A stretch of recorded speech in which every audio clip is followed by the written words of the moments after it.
Halo creators, welcome back to Content Hack modul selanjutnya. Di modul kali ini gue akan ngebahas tentang yang namanya pindah niche.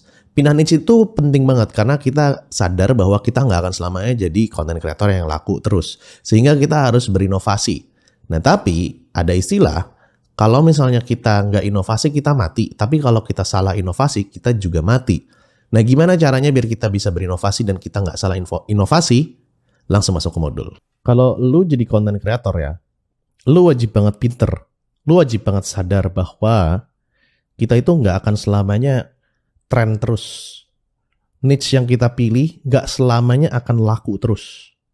Jadi lu harus paham, gue mau anak-anak murid gue nih ya, paham betul bahwa someday kita harus ganti niche. Nah, kapan harus ganti niche? Jadi, gue perjalanan waktu bikin konten di tahun 2018 sampai sekarang ya, 2023 ya. Di tahun 2018 itu gue ngebahas tentang pertanyaan jebakan HRD, tentang interview kerja. Rame banget. Oke. Nah, di tahun 2019 karena logika gue, pembahasan HRD itu kan ya gitu-gitu aja gitu. Terus kemudian udah mulai ada lagi orang-orang yang masuk ke dalam market gua, which is salah satunya adalah Eza Azami. Dia juga pertama kali pernah belajar sama gua tentang YouTube di awal-awal. Terus ada lagi orang-orang lain yang ngebahas tentang HRD. Itu wajar banget kalau kita diikutin.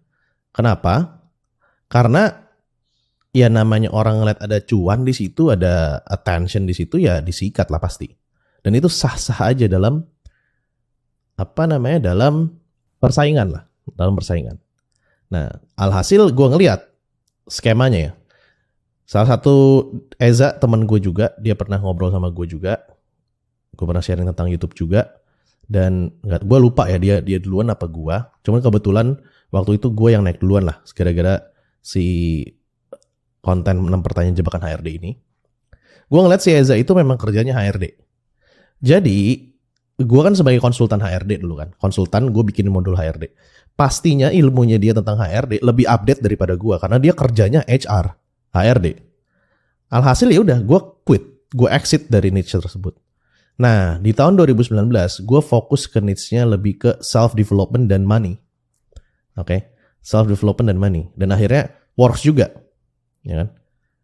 Nah, akhirnya udah mulai banyak yang ngikutin juga. Ini gue bilang bukannya gue bilang bahwa diikutin tuh gue pelopor yang selalu paling OG gitu, enggak. Cuman ya namanya orang ada yang masuk aja gitu loh.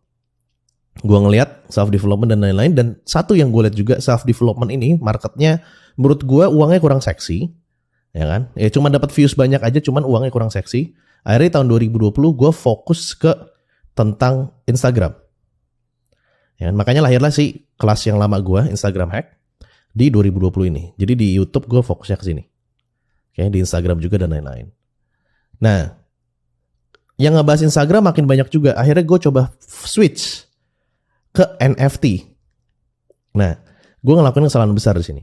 Gue ngebahas tentang NFT yang di mana audiens gue itu kan anak-anak muda yang masih belum punya duit, pengen punya duit dari sosial media. Ya, logikanya ya kalau misalnya nih, orang nggak punya duit, gimana bisa beli NFT? Orang Ethereum aja waktu itu 50 juta satu Ethereumnya. Ya kan? Bayar gas fee aja bisa 1 juta sendiri. Bisa 700 ribu sendiri, bisa 400 ribu sendiri. Ngeri banget. Ya kan? Nah, alhasil YouTube gue turun, Instagram gue turun, dan lain-lainnya turun. Gara-gara gue ngebahas NFT yang nggak masuk banget ke pasar gue. Ada 2 pelajaran yang lo harus pahamin di sini. Yang pertama adalah kalau kita inovasi atau pindah niche, itu harus niche-nya yang masih ada benang merah. Gue udah jelasin tentang benang merah topik konten ya kalau nggak salah di modul sebelumnya. Dan yang kedua, lo tetap harus inovasi terus, tapi jangan sampai lupa karakter dari audiens yang follow lo tuh seperti apa. Oke? Pas masukin ke NFT ini gue gagal. Salah, akhirnya gue switch balik lagi ke social media.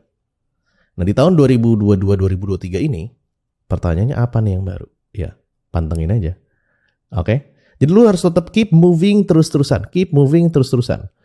Tapi bukan berarti gini ya, bukan berarti konten lu udah abis ide konten. Habis itu lu pindah niche. Padahal masih 6 bulan konten atau 5 bulan konten. Bukan. Tapi lu itu pindah konten kalau lu udah ngeliat pasarnya jenuh.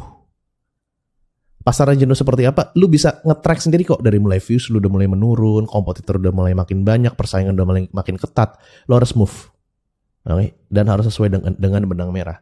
Kalau misalnya masih gurih pasarnya, masih oke viewsnya dan lain-lain, ya kan? Lu coba bikin konten yang package, tapi viewsnya lagi rada turun dan lain-lain, jangan seuzon dulu sama pasar. Tapi lu bikin konten dengan packaging lain. Boleh konten lama, topiknya sama, tapi konten lama, tapi lu remake lagi, itu boleh. Oke? Yang penting lu harus tetap inovasi kalau ngelihat pasarnya jenuh. Oke? Dan gue berharap anak-anak murid gue ini semuanya itu adaptif. Jangan kaku kayak rengginang. Oke, ingat ya?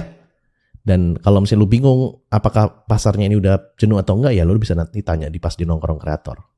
Oke, karena banyak banget kreator-kreator senior juga yang udah ngalamin ini, akhirnya dia move niche. Oke, so see you in the next module.